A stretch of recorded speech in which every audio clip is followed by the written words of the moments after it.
Understanding Scan and Print, a guide for English language learners.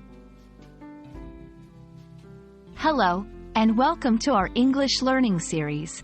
Today, we're going to explore two commonly used phrases in the English language: scan and print.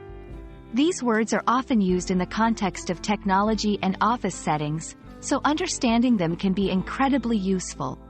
Let's dive in and demystify these terms. When we talk about scanning in English, we're referring to the process of converting a physical document or image into a digital format. This is typically done using a device called a scanner. Scanning allows us to capture the details of a physical page, including text and images, and store them on a computer or other digital device.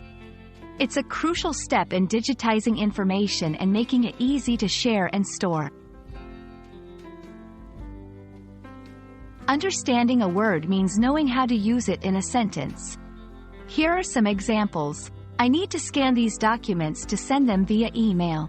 Can you help me scan this photograph to upload it online? Printing, on the other hand, is the process of bringing a digital document or image to life on a physical medium, usually paper.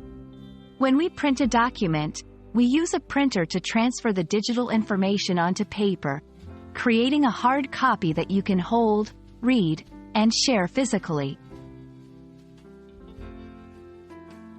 Let's look at how print can be used in everyday conversation. I have printed the report for the meeting. Could you please print a copy of the itinerary for our trip?